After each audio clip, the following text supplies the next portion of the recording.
be overwhelming at times. I think we all know that. However, there is a way to look at what's happening in your life and put a positive spin on it. There are people where you are right now that have been through what you're going through and are willing to share and help.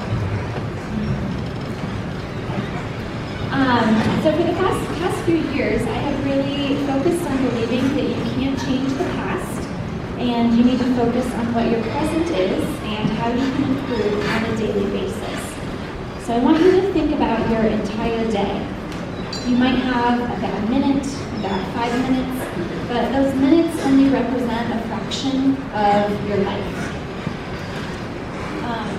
So I want to start on discussing one topic that is close to my heart, and that is bullying. Like everyone, like you guys, I was in middle school at one point, a long time ago, and it was hard for me. It really was. I came into 6th grade thinking I was going to meet a ton of new friends and do a lot of activities, and this is where my life was really going to begin. But I was wrong. It's interesting how you can think that your life can go one way, but then it takes a turn that you would never expect. For me, bullying started a little bit in 6th grade, but it was full on in 7th and 8th grade. I was called a lot of names, but the kids' favorites were Olive Oil and Scarface. I was pointed at, laughed at, and made fun of. I was made fun of for being quiet and for being weird. I was made fun of for being too skinny and taller than everybody in the class. I had a hard time trusting people, so I had a few friends and I didn't want to branch out and meet new people. I didn't know how to meet new people. What would I say? What would they say to me? And would I end up trying to hold my tears back as I laughed about the jokes that they made about me? I never told anyone how I was feeling. Not my parents, not my teachers, not my siblings, or my friends. I took everything on as my own burden to deal with. I didn't know that there were options out there to help me. And I didn't want to voice what was happening to me because then it would be real. And I would have to deal with it. I also felt that I didn't want to get anyone else in trouble. I wonder if I told someone that a kid was making fun of me, and then that kid would get in trouble and they would retaliate even more. So I just want to take you guys to take a quick quiet moment to yourself and think about these 2 questions. What is one thing that you have been bullied for? And I just want you to think about this. You don't have to say anything. And has a kid or an adult or parent talked down to you in a way that made you feel uncomfortable? And how did you feel when this was happening?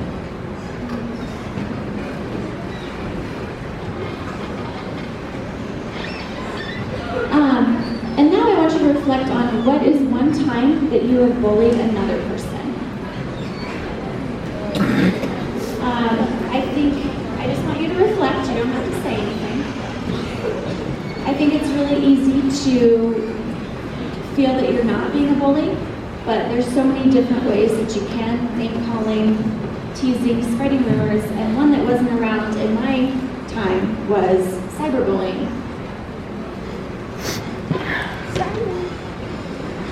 So I want you all to think of an iceberg. You can see the top, but you can't see what's underneath by just looking at the surface. You can't see how deep the iceberg goes, how complicated it is underneath the surface. I want you to think of an iceberg in 2 different ways. I want you to put yourself first in the shoes of a bully. What do you think could be going on in their life that might be contributing to this behavior? While there is no need to justify this behavior in any way, it is possible that a kid or an adult who is bullying is dealing with a lot at home. Maybe he or she has been taught from a young age that yelling, name-calling, and being aggressive towards someone else is normal. Now I want you to put yourself in the shoes of someone who is being bullied. Again, you can only see the surface. You have no idea what they might be facing in their life. A crisis at home, a death in the family, a lack of food or necessities, coming to school hungry every day. How do you think that bullying them would improve their situation?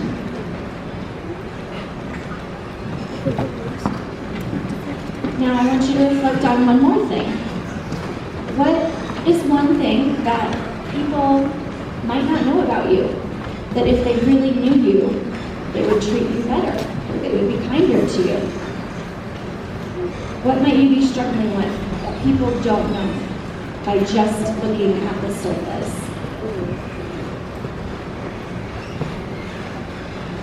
Okay, now I am going to let you guys get to know me for a little bit. So this picture down here, I'm sitting on the floor, that's me when I was 12. And the other picture there is my Aunt Julie, and this is where the story is going to focus. So I want to take you back to December 14th, 1997. My Aunt Julie had surprised me with tickets to see the Nutcracker, and which was put on in Denver by the Colorado Ballet. I was a dancer at the time, and I was in our studio's production of the Nutcracker, so I was very excited to see this. After saying goodbye to my parents, my Aunt Julie and I backed out, or went out to her car, and I put my seatbelt on, and I noticed that she didn't put hers on. And I asked her to, and she said it was broken. So I didn't think twice about that, and off we went. The show was pretty amazing. It was one of the best times I'd had with my aunt. And after it was over, my aunt wanted to buy me something to remember the night by. So we went out into the lobby, and I just remember taking a long time to decide what to get. I finally settled on a t-shirt and a Christmas ornament for the tree that was 2-point ballet shoes. So we walked out to the car, and I put my trinkets in my lap, put my seatbelt on, and off we went. Now at this time, the Spice Girls were my favorite band, and luckily it was my aunt's favorite too. We were blasting the music and singing along. I remember commenting how lucky we were that we were hitting every single green light on Broadway. I loved watching them turn from green to yellow to red and back to green, wondering if we were ever going to stop. And we didn't hit one red light. My aunt turned onto a street in Littleton, Santa Fe, and about this time, a man was leaving a bar with 2 friends in his car. We were about a mile from my parents' house when the car that the 3 men were in crossed into the southbound lanes and hit my aunt's car head on. We didn't see it coming. There were headlights all of a sudden in our eyes, and my aunt threw her arm across me. I threw my arms up to protect my face, and then the impact happened. And it was one of the loudest noises that I've ever heard in my life. Glass started showering me as the car was spinning. There was another hit, more spinning, and then silence. So I wake up and there were tears running down my face, and this is a feeling that I'll never forget. All I could hear was my crying as I sat in the car, looking up at the night sky through the open windshield. I don't know how long I was sitting in the car before I heard the sirens, but I looked over and I saw my aunt slumped over the steering wheel, blood covering her face and her hair. She wasn't moving. I started screaming for her to wake up. The silence was over, and now there was chaos. I saw firefighters running towards the car. One came to my window, and while I don't know what he said, he looked worried.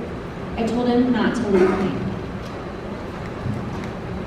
He started pulling on the car windows, trying to get the door open, but it wouldn't budge.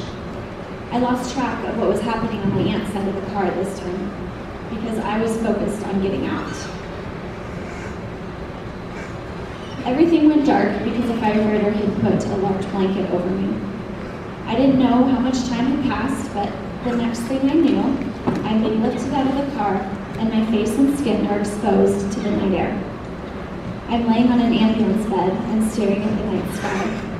The air is cold in my face. There are bright lights all around, people yelling, and I can feel an unusual heat in the air. While the firefighters were working hard to get me out of the car, they realized that they would need the jaws of life to open my car door. This would delay the fight for life and taking off, and even though my injuries were the most severe, they decided to let the flight for life take off, and they would take the driver who caused the crash into the helicopter while they were getting me out of the car. Upon liftoff, the helicopter's blades tangled in the power lines. The helicopter crashed to the ground in a ball of flames, and everybody on board died. The pilot, 2 nurses, and the driver who caused the crash. I really would like to think that my aunt didn't leave the scene right away, but ensured to state that I was okay. I imagine her using every last strength in her to ensure that I was going to be okay. So the car in the front is a picture of the car that hit us. And then this is a close-up of the driver's side of my aunt's car that I was in. So I get into the ambulance and I am looking up at a white ceiling. There are people standing over me talking about things that I can't understand. An EMT has a pair of scissors and she starts cutting off my sweater. I get very upset because this is one of my favorite sweaters. And I also remember asking the firefighter that he needs to go back to the car and get the stuff that my aunt had bought me. I don't know how long we were driving, but suddenly I'm being wheeled into an emergency room. I heard multiple voices above me and was just focused on one of the nurses' faces. He had brown hair and a very gentle face. He asked me what my name was. I knew my name, and I knew I could tell him, but I was scared. I didn't know exactly what had happened now or where I was. I felt all alone, even with dozens of nurses around me. The next memory I have is waking up in a hospital room. My older brother is sitting on the edge of the hospital bed, and the strangest memory I have that I can see is the Denver Broncos were playing the San Diego Chargers and they were winning 24-3. It was probably in one of their better seasons. So my older brother turns around and smiles at me. He didn't say anything, but I knew that his smile meant a lot. My parents come in and tell me that I was in a car crash. They tell me that I was okay. That is what people kept saying to me. I was going to be okay. Physically, I was a mess. My forehead bone had been completely exposed. I had to be put in an induced coma to relieve the pressure on my brain. My nose and cheekbones were broken, as well as the top of my mouth. I had undergone over 8 hours of surgery to fix my nose and put metal plates in the top of my mouth and in my cheekbones to repair the damage, which are still there today. So I don't try to change dentists too often because then they have to have the whole story. I had a broken collarbone, broken fingers, and broken toes. My foot was broken and I had bruises all over my body. But that was it. I was alive. The physical damages would heal, but it was the mental part that would take quite a long time.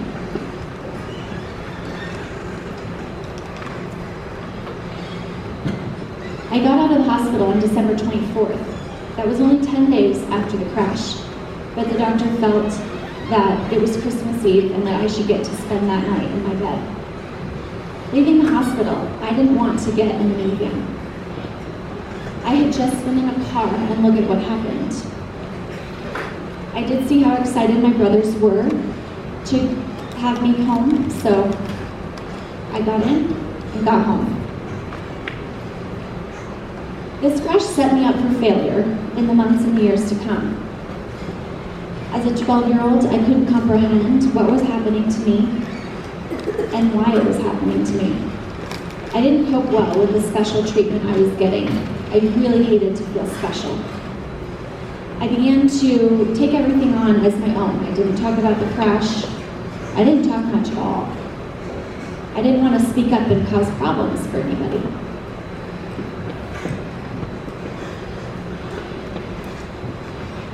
The kids at school knew I had been in a car crash. However, they didn't know the extent of the damage that it had caused mentally.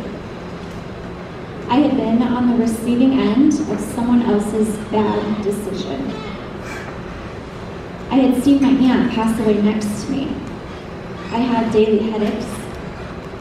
I had to go through physical therapy and wait for my scars to heal, which are still visible today. And I had a deep belief that the crash was my fault. Because I was a dancer, I wanted to see the Nutcracker, and I didn't press the issue of the broken seatbelt for my aunt. And when you tell yourself something over and over and over again, it's going to become a part of you, and it's going to become your identity. My parents took me to a therapist, but I refused to talk. I didn't want to continue to relive the experience. I didn't want to face what was happening to me because then it would be real. No one, not even my parents, knew what I was going through. The kids at school, who made fun of my scars and called me Scarface, didn't know what I was going through. They didn't know that every time they opened their mouths about the scars on my face, it reminded me that I believed the crash was my fault. It reminded me of my aunt. It reminded me that she wasn't with us anymore. The kids had no idea of the trauma that I had been through. And if they knew, would they use kinder words? I also don't want to gloss over the fact that this crash was completely preventable. If the driver who got into the car after a day of drinking had made a different decision to call a cab, where would my life be today? He might still be alive. My aunt would still be alive, and the two nurses and the pilot would also be alive. The driver's blood alcohol level was 0.082. He wasn't blackout drunk. He probably thought he was okay to drive. But any alcohol in your system, no matter how good you might feel, impairs your ability. In fact, one person is killed every 50 minutes in the U.S. from an impaired driver. I suffered through years and years of pain and suffering because of someone else's decision. My life was turned upside down because this man didn't call a cab, he didn't call a friend or a relative, he just decided to drive. So I know that this is a little bit tough to see, but the orange represents those who passed away while riding with or being hit by an impaired driver, and the blue represents the impaired drivers who passed away. Poor decision-making will cause pain to others that you will never understand. Making bad choices, and I'm not just talking about drinking and driving, will lead to someone else's pain. You don't know how deep that pain will go, or for how long it will last. I didn't want to face my reality. I didn't want to face the pain that was caused to me so long ago because I truly believed that it was my fault. I didn't see a therapist until I was 32, so that was last year. 20 years after the crash, I met someone who heard of my story and was willing to help me through a therapy called EMDR. This therapy just basically goes into the parts of your brain that have blocked memories and tries to bring them out so that you can deal with them. This therapy, and even just talking about the crash, has helped me process more feelings in few sessions than I had ever had in my life. Therapy helped me realize that the crash, the bullying, and everything that I had been through was not my fault. When I was growing up, I thought that therapy was only for people who had serious issues. I thought I was dealing with my issues just fine, and if I didn't talk about it, then I wouldn't have to think about it, and then I would be okay. But that is not true. Asking for help was a huge deal for me, and one that I wish I had done sooner. And it is okay to ask for help. If you are struggling with anything, any sort of life issue, It's okay to ask for help. Therapists, trusted adults, give you a point of view to a situation that you might not have and that your friends are too scared to tell you. A therapist isn't afraid to hurt your feelings. They aren't there to judge you or make you feel worse. So I'm going to ask you a few questions, and I just want you to think about them. Have you ever walked up to a group of people and knew immediately that they were talking about you? And how did you feel? Have you been talking bad about a friend of yours and that friend walks up? How did you feel then? Have you ever been uncomfortable to speak up because you were worried about what others were going to say or think about you? Do you ever agree with something you are uncomfortable with just because everybody else is doing it? Is there something in your past that you want to get off your chest but you don't know who to talk to about it?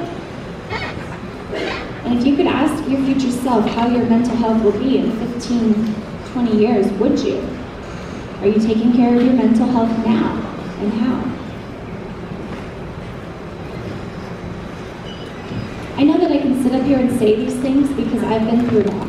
I've been bullied, I've walked up to people talking about me, I've talked behind my friends' backs. I hardly spoke up in class because I was so afraid that people were going to judge me, like they judged my scars.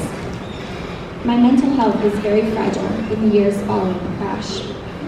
Anyone who has experienced significant trauma can relate, and when I use the word trauma, I mean anything that is mentally, emotionally, or physically harmful. Life doesn't end in middle school or high school. It's just beginning. So I just want to end on a positive note and talk about affirmations. So affirmations are positive statements that can help you challenge any thoughts that you might have about yourself. When you repeat them often and believe in them, you can start to make positive changes. I want you all in your head right now to think of a positive affirmation. So this is an I am statement. Think about an area of your life that you would like to improve. Do you wish you had more patience? Your affirmation might be, I am patient. Do you wish you had more gratitude? You might say, I am grateful. Do you think you want to be more positive? You might say, I am positive. My affirmation is, I am in control. I have this affirmation because I want to remind myself that I can only control what I can. Otherwise, I can't get upset about life events that I have no control over. So that is all I have for you today. I hope that you keep my story with you and remember to be kind to others because you have no idea what they might be going through. And always be brave to ask for help when you need it because it is okay to not be okay and it is okay to ask for help. Thank you.